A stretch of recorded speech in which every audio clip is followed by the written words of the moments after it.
الحمد لله وكفى وسلام على حبيبه المصطفى أما بعد فأعوذ بالله من الشيطان الرجيم بسم الله الرحمن الرحيم أفحسبتم أنما خلقناكم عبثا وأنكم إلينا لا ترجعون صدق الله مولانا العظيم۔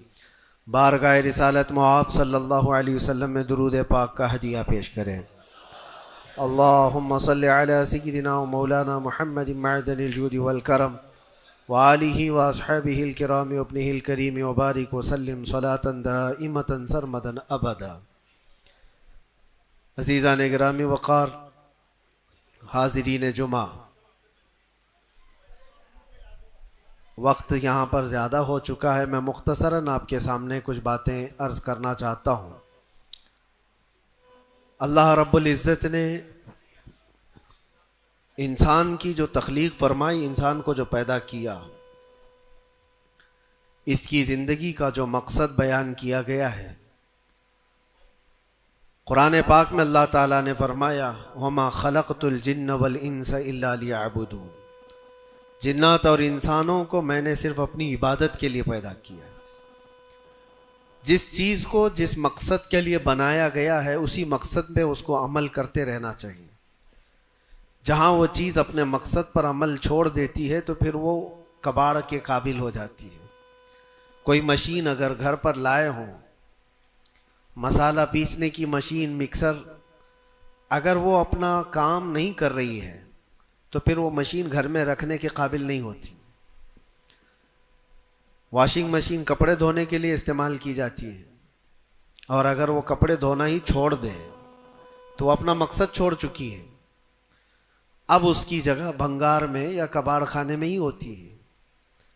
انسان جب اپنی زندگی کا مقصد بھول جاتا ہے تو پھر اس کی بھی دنیا میں رہنے کا کیا حاصل ہے؟ اللہ تعالیٰ نے جس مقصد کے لیے اس کو بنایا تھا، اب یہ مشین اس مقصد پہ نہیں چل رہی ہے تو پھر اس کے لیے جہنم کا ایندھن تیار ہے، جہاں پر اس کو ہمیشہ کے لیے بیچ دیا جاتا ہے۔ عزیزان گرامی وقار، میں ایک بات آپ سے یہ عرض کرنا چاہوں گا۔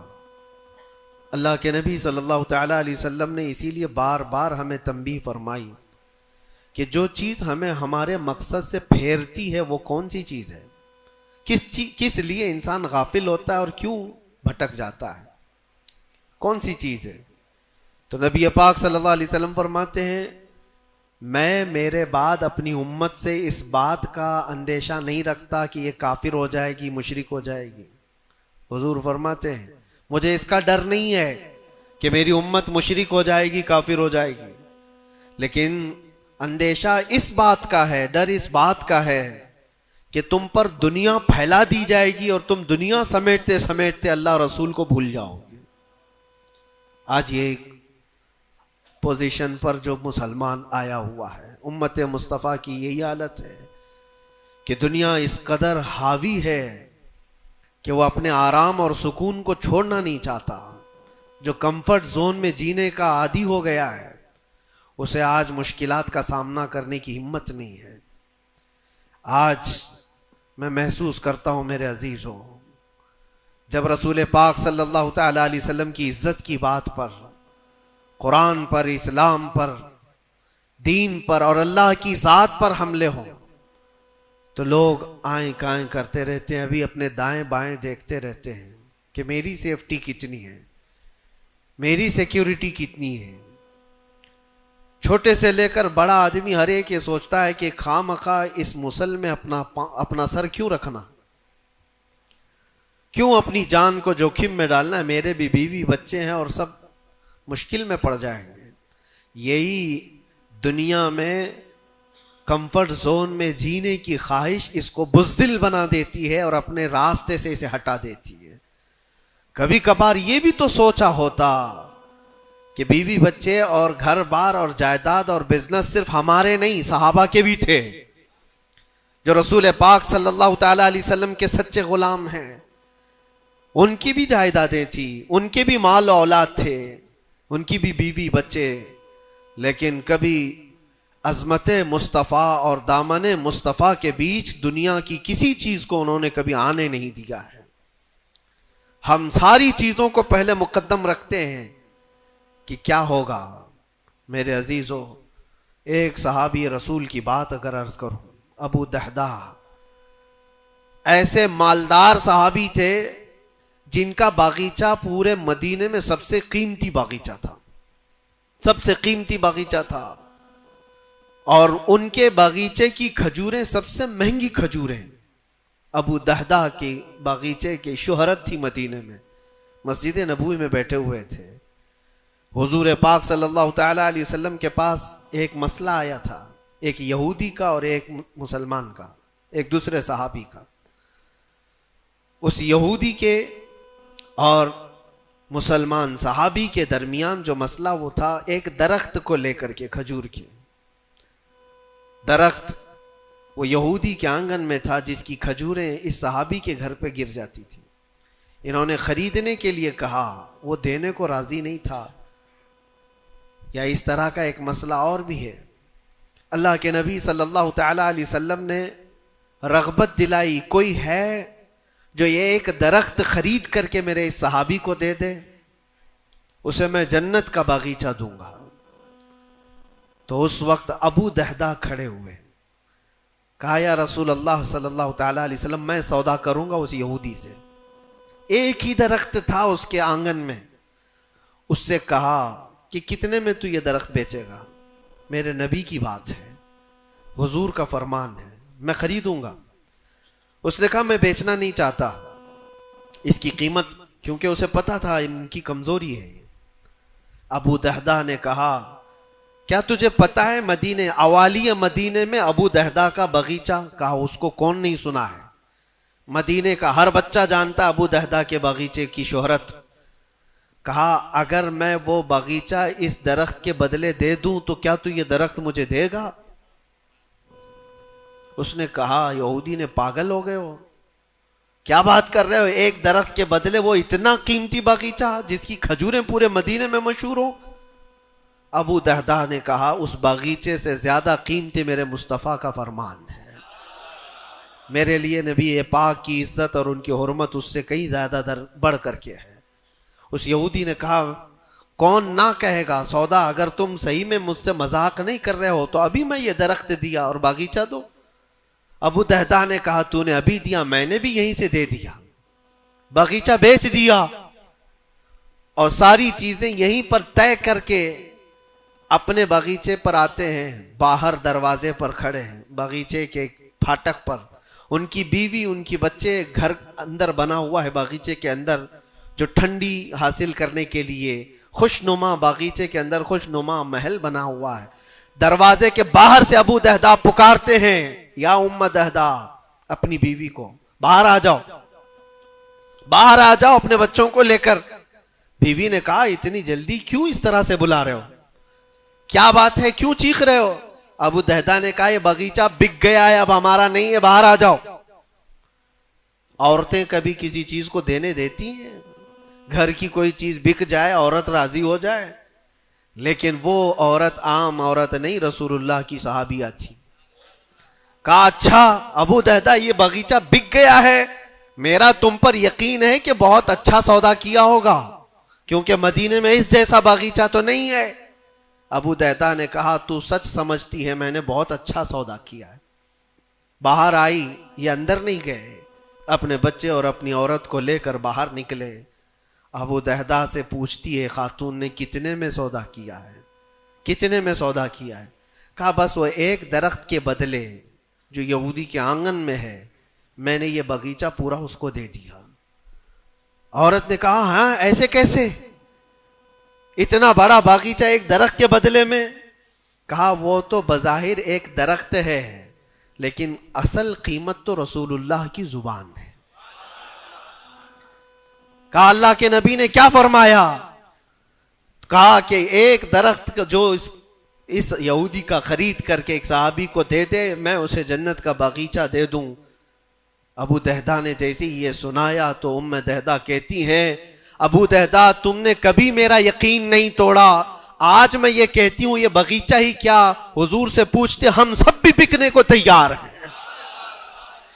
اللہ کے نبی صلی اللہ تعالی علیہ وسلم کی ذات پر یہ یقین کامل تھا، انہیں دنیا بیچ میں کبھی روک نہ سکی۔ ہمارے تو چھوٹی دکانیں ہمیں روک دیتی ہیں، ہمارے تو چھوٹے دروازے ہمیں روک دیتے ہیں۔ عزیزان گرامی وقار، اپنے مقصد حیات سے آدمی جب بھٹکتا ہے تو کون سی چیزیں جو اسے اٹریکٹ کرتی ہیں دنیا میں؟ یہ مال دولت۔ مجھے وہ بات یاد آتی ہے، صدیق اکبر رضی اللہ تعالیٰ عنہ حضور پاک صلی اللہ علیہ وسلم کے ساتھ بیٹھے ہیں، حضور پاک صلی اللہ تعالیٰ علیہ وسلم کے ہاتھ میں ایک پیالہ ہے جس میں شہد ہے، آپ اس کو نوش فرمانا چاہتے ہیں، منہ کے قریب لے گئے، اچانک آپ نے واپس رکھ دیا اور کسی چیز کو دھکا دے کر کے ہٹانے لگے، جیسے کوئی مکھیوں کو بھگاتا ہے، جبکہ نبی پاک صلی اللہ علیہ وسلم کے جسم کے قریب کبھی کوئی مکھی نہیں آتی، لیکن اندیکھی چیز کو آپ ہٹا رہے تھے۔ پھر تھوڑی دیر کے بعد پیالے کو اٹھایا، پھر تھوڑی دیر منہ کے قریب جاتے ہی واپس رکھ دیا، پھر کسی چیز کو دھکا دے کر نکال رہے تھے، تیسری مرتبہ پیالہ اٹھایا تو صحابہ نے دیکھا آپ کی آنکھوں سے آنسو روا ہیں، حضور پاک صلی اللہ تعالی علیہ وسلم کیا اشک بہ رہے ہیں۔ تو صحابہ نے پوچھا یہ کیا معاملہ ہے؟ حضور اکرم صلی اللہ تعالی علیہ وسلم فرماتے پہلی بار جب میں نے شہد کا پیالہ اٹھایا تو دنیا میرے پاس سج سنور کر کے آئی، تیار ہو کر آئی اور کہا اے اللہ کے نبی میرا حسن و جمال آپ قبول کر لیں، ہر طرح کے حسینائیں آپ کے قدموں میں لا کر رکھ دوں گی، ہر طرح کا حسن آپ کے قدموں میں لا کر رکھ دوں گی۔ حضور فرماتے میں نے دھکا دے کر دور کیا کہ مجھے تیرے حسن و جمال کی ضرورت نہیں، دنیا چلی گئی۔ دوسری بار جب میں نے پیالہ اٹھایا تو دنیا پھر آئی میرے پاس اور پورے زر و جواہرات اور دولت کے انبار لے کر دنیا نے کہا اے اللہ کے نبی یہ قبول کر لیں، آپ کے قدموں میں سونے کے محلات اور جواہرات سجا دیے جائیں گے۔ حضور پاک صلی اللہ علیہ وسلم فرماتے میں نے اس کو بھی دھکا دے کر دور کیا، نہ تیرے حسن و جمال کی طرف میں رغبت کروں گا، نہ تیرے دولت و مال کی طرف، مجھے اس کی بھی حاجت نہیں۔ تیسری بار بہت امپورٹنٹ چیز میں عرض کر رہا ہوں، جو کہنا چاہتا ہوں توجہ سے سنیں۔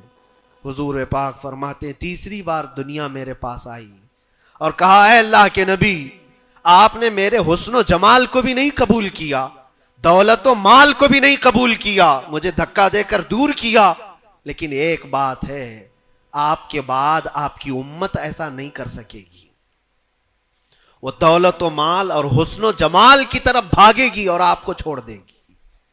حضور فرماتے ہیں جب میں نے یہ بات سنی تو میرے آنسو نکل آئے، کیا میری امت مجھے چھوڑ کر اس طرح دور ہو جائے گی؟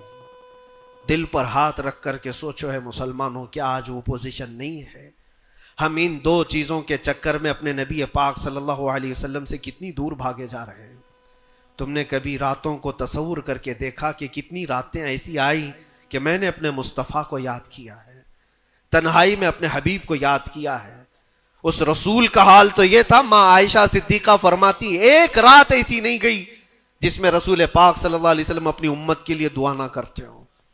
رات کو کھڑے ہوتے تھے تو پنڈلیوں میں سوجن آ جاتی تھی، پیر سوج جاتے تھے اور کثرت سے روتے تھے اپنی امت کے لیے اللہ کی بارگاہ میں کہ مولا میری امت بھولی بھالی ہے، اس کی بخشش میرے حوالے کر دے، رب حب لی امتی، جو نہ بھولا ہم غریبوں کو رضا۔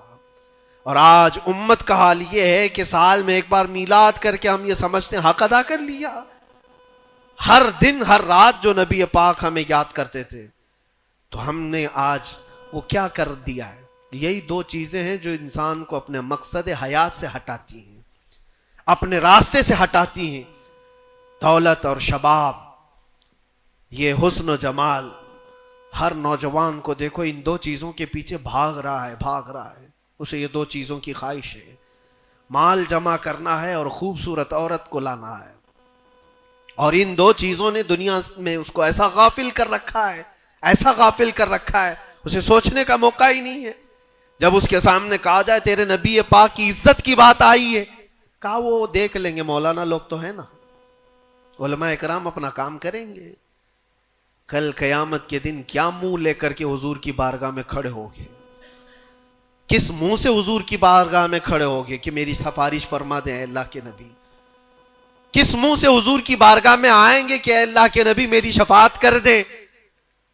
کیا اس بات کا احساس نہیں ستاتا کہ اللہ کے نبی اگر مجھے پوچھیں تو اسی جگہ سے آتا ہے جہاں روز مجھے گالیاں دی جاتی تھی اور تو سن کر کے کباب کھایا کرتا تھا، تو روزانہ اپنی مستیوں میں مست تھا. اٹھو وہ گر نہ حشر نہ ہوگا پھر کبھی، دوڑو کہ زمانہ چھال اپنی چل گیا. آج تمہیں میں جگانے آیا ہوں اور بیدار کرنے آیا ہوں. زندگی کا مقصد یہ تھا کہ اللہ اور اس کے رسول کو راضی کرو، نہ یہ کہ تم دنیا کو راضی کرنے کے چکر میں اپنے اللہ اور اس کے رسول کو بھول گئے. ان نوجوانوں سے میں کہتا ہوں جو رات بھر تم اپنے دوستوں کے لیے گزارتے ہو، تم اپنے ماں باپ کو چھوڑ کر کے چلے جاتے ہو اور ان دوستوں کے چکر میں اپنا مال بھی بہایا، وقت بھی گنوایا، لیکن حاصل کیا ہوا پتہ ہے؟ قرآن میں 19ویں پارے میں اللہ تعالیٰ فرماتا ہے بہت سارے ایسے لوگ ہوں گے جو صرف اس لیے دوزخ میں جا رہے ہوں گے کہ ان کے دوست برے تھے. یا ویلتا لیتنی لم اتخذ فلانا خلیلا، وہ پکارے گا اے کاش میں فلاں کو دوست نہیں بنایا ہوتا تو آج دوزخ میں نہیں جا رہا ہوتا. بہت سارے ایسے لوگ، اور جن کے لیے تم نے زندگی پوری اجاڑ دی، وہ کب تک کے لیے آئے تمہارے پاس؟ کب تک کے لیے؟ کیا تمہارے جنازے کے کندھا دینے کے بعد ختم ہو گئی بات؟ کون تمہاری قبر میں آتا ہے؟ کون تمہارے قبر کے حالات دیکھتا ہے؟ کون ہے جو حشر میں تمہارے معاملات کی سفارش کرتا ہے؟ ہے کوئی نوجوان دوست تمہارے لیے مددگار؟ نہیں. تمہارا دل بھی یہ کہے گا اس قبر کی نئی زندگی میں اگر کوئی آئے گا تو وہ آمنہ کا لال آئے گا. نبی پاک صلی اللہ تعالی علیہ وسلم تشریف لائیں گے. بزرگان دین نے یہاں تک فرمایا ہے وہ قبر میں میرے آقا صلی اللہ تعالی علیہ وسلم اس حالت میں اور اتنی جلدی آتے ہیں، اور منکر نکیر کے اٹھانے سے پہلے اس سے کہتے ہیں فرشتوں سے آہستہ سے اٹھاؤ، میری محبت میں بڑا تھک کے آیا ہے. وہ کس کے لیے ہے؟ جو محبت مصطفیٰ میں یہاں تھکا ہوا ہو اس کے لیے ہے. وہ نہیں جو عیش و عشرت میں شباب و کباب میں یہاں تھک کر کے گیا ہو. وہاں پر بھی بزرگوں نے فرمایا قبر میں حضور پاک صلی اللہ تعالی علیہ وسلم کچھ لوگوں کی، کچھ مومنین کی قبر میں ایسے بھی حالات ہوں گے کہ جب فرشتے اس کو اٹھا کر جھنجھوڑ کر پوچھ رہے ہوں گے بتا ان کے بارے میں کیا کہتا تھا دنیا میں، حضور اپنا چہرہ پھیر لیں گے. حضور فرماتے ہیں خبردار میری طرف مت دیکھنا، اس لیے کہ دنیا میں تجھے میرا چہرہ پسند نہیں تھا. جس کو پسند کرتا تھا اس کو آج بلا لے. تمہارے پاس کوئی اور آپشن رہ جائے گا قبر میں بلانے کے لیے کسی کو؟ اپنی زندگی کا مقصد سمجھ لو. جتنے لوگ ڈائیورٹ کرتے ہیں ادھر ادھر ان کی طرف توجہ نہ کرو. کبھی آپ گاڑی چلا رہے ہو، جو لوگ گاڑی میں بیٹھے ہو ان کو اچھی طرح سے معلوم ہونا چاہیے. اگر یہاں سے نکلیں آپ پونا جانا چاہتے ہیں، تقریباً 150-200 کلومیٹر کا فاصلہ ہے. راستے میں بہت سارے مناظر آتے ہیں، بہت سارے اچھے منظر دیکھنے کو ملتے ہیں. کبھی پہاڑیاں ہیں، کبھی درخت ہیں، کبھی جھیل ہے، کبھی کچھ ہے، کبھی کچھ ہے. تو کیا اس راستے پہ گزرتے ہوئے جو چیز اچھی لگ جائے وہیں رک جاتے ہو؟ تمہیں پتا ہے نہیں مجھے تو پونا پہنچنا ہے 2 گھنٹے کے اندر، میرا راستہ آگے، میری منزل آگے ہے. جتنے درخت آئے خوبصورت دیکھ لیا چل پڑا، پہاڑ آئے دیکھ لیا چل پڑا. دنیا کا سفر ایسی ہے جتنی چیزیں شہوتیں تمہیں اپنی طرف بلاتی ہیں، اگر نظر پڑ گئی تو نیچے کرو اور آگے بڑھ جاؤ. تمہاری منزل یہ شہوتیں نہیں ہیں، تمہاری منزل تو اللہ کے نبی کے ساتھ جنت میں جانا ہے. تمہاری منزل وہ ہے. اور جو اپنی منزل کو نہیں پہچانا ہے وہ یہیں پر ڈائیورٹ ہو کر کے رہ جاتا ہے. اپنے اصلی مقصد پر کامیاب ہونے کے لیے ایک فارمولا میں آپ کو بتاؤں، کیسے بھی حالات ہو. کچھ لوگ یہ سوچتے ہیں کہ زندگی میں حالات بدل گئے، گناہوں کی طرف چل پڑے، کبھی خواہشات نے انگڑائیاں لی، میں نفس کا شکار ہو گیا، فلاں کام کر لیا، فلاں کام کر لیا. کون انسان ایسا ہے جو خطا نہیں کرتا؟ انسانوں میں خطا ہے نبیوں کو چھوڑ کر. لیکن میرے عزیزوں اس کا مطلب یہ نہیں ہے کہ تم مایوس ہو کر کے انہی کاموں میں لگ جاؤ. کل کی رات ہی میں دیکھ رہا تھا یہ موبائل جو تمہارے ہاتھ میں ہے بہت ساری نصیحت کر جائے گا تمہیں. موبائل اپنے ہاتھوں میں لیے رہتے ہو، کوئی بھی آج شاید اس موبائل سے خالی نہیں ہے. آپ کو پتا ہے اس موبائل کا اصلی مقصد کیا ہے؟ کیوں بنایا گیا اس کو؟ فون رابطہ کرنے کے لیے ایک دوسرے کے. یہی بیسک اس کا مقصد، جو بنیادی مقصد ہے وہ یہ ہے کہ آپ کسی سے رابطہ کرنا چاہیں گے، نمبر لگائیں گے، ادھر چلا جائے گا اور آپ بیٹھ کر بات کر لیں گے. یہی بیسک مقصد تو یہ ہے، یہ بنیادی مقصد ہے اس فون کا. میں یہی سوچ رہا تھا، یہ فون آج بھی اتنا عقل مند ہے، یہ اپنے بیسک مقصد کو جانتا ہے، لیکن دنیا میں ترقیات کے آتے آتے اس میں بہت ساری چیزیں ایڈ ہو گئی. موبائل کے اندر پھر کیلکولیٹر بھی آ گیا، موبائل کے اندر پھر فوٹو لینے کا کیمرہ بھی آ گیا، ویڈیو بھی آ گئے. اب اس کے بعد چلتے چلتے اب تو سوشل میڈیا پورا آ گیا. اب سوشل میڈیا کی سائٹس بھی آپ کنٹینیو کھول کر کے بیٹھے رہتے. ایک بات مجھے بتانا، سب جانتے ہیں، آپ فیس بک دیکھ رہے ہو، انسٹاگرام دیکھ رہے ہو، واٹس ایپ کھولے ہوئے ہو، یا یوٹیوب میں کوئی ویڈیو بھی دیکھ رہے ہو، کچھ بھی کر رہے ہو، لیکن اگر کسی دوست نے آپ کے فون لگایا تو یہ ساری چیزیں بند کرتا ہے اور پہلے گھنٹی بجا کر بتاتا ہے تمہارا فون آیا ہے. موبائل اپنے کام پہ ہے، اس کا اپنا بنیادی مقصد وہ چھوڑا نہیں ہے. اس میں بہت ساری چیزیں ایڈ ہو گئی، اور شاید چاہے جتنی بھی ایڈ ہوں، لیکن فون آنا جانا یہ کبھی بند نہیں کرے گا. جو انکمنگ ہے، فون کسی نے لگایا ہے تو یہ تمہیں بتا دے گا الارم. ہوتا ایسا نہیں ہے، آپ کی ویڈیو چل رہی ہو، یوٹیوب چل رہا ہے، کچھ بھی چل رہا ہو، فون اگر آیا تو وہ چیز روک دے گا اور پھر فون کا الارم تمہیں بتائے گا. یہ اپنے بنیادی مقصد پر چل رہا ہے. تمہاری زندگی میں چاہے جتنی بھی چیزیں ایڈ ہو جائیں، جس وقت اذان ہو جائے تمہیں سمجھ جانا چاہیے میرا مولا بلا رہا ہے. میرے اصلی مقصد کے لیے میں جو دنیا میں ہوں وہ اللہ کی عبادت کے لیے ہے. میرے رب کا فرمان، میرے رب کا اعلان آ چکا ہے. چھوڑو ساری چیزیں، جتنی بھی چیزیں ایڈ ہو جائیں اس چیز کو روکنا. اچھا، اور دوسری ایک چیز یہ بھی ہے اس موبائل کی، میں محسوس کر رہا تھا، یہ بہت اچھا ہے بیچارہ، یہ موبائل اپنے مقصد پر کامیاب ہے، اس لیے کہ اس کو کبھی کسی کے ہاتھ میں دو تو ہی گندا بنتا ہے. جب تک اس کو کوئی چلاتا نہیں ہے، تم چلاؤ گے، اندر گھسو گے، بہت ساری چیزوں میں داخل ہوتے رہو گے، پتہ نہیں کیا کیا کھولتے رہو گے، وہ سب چیزیں وہ کرتا چلا جائے گا. لیکن اس کو کہیں بستر پر پٹک کر کے چھوڑ دو، وہ کبھی گندگی نہیں کرتا.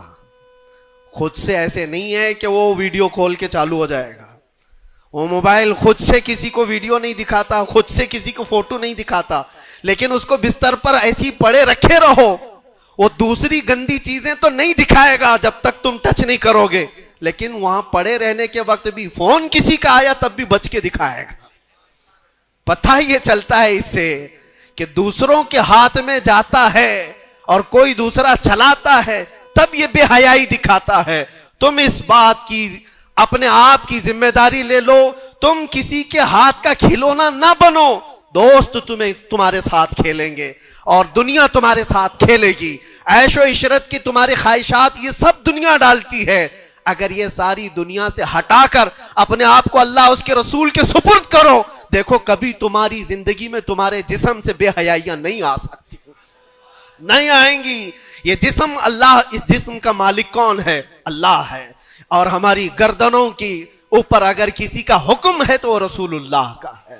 اگر زندگی میں تم نے یہ طے کر لیا میں اللہ کا بندہ ہوں، اللہ نے مجھے بنایا ہے، میری گردن اللہ کے نبی کی عزت کے لیے ہے، سپرد کر دیا اپنے آپ کو، تو بے حیائیاں تمہارے اندر نہیں آئیں گی. ہاں، ہوتا یہ ہے کہ تم نے اپنے آپ کو دوسروں کے سامنے پیش کیا ہے، دوستوں کے سامنے. ارے کس کو تم جان جان کہتے رہتے ہو، تو میری جان ہے، میں تیری جان ہوں. پتہ نہیں کتنوں کو جان کہا ہے اور کوئی جان کسی کے کام کی نہیں ہے، کسی کے کام کی نہیں ہے.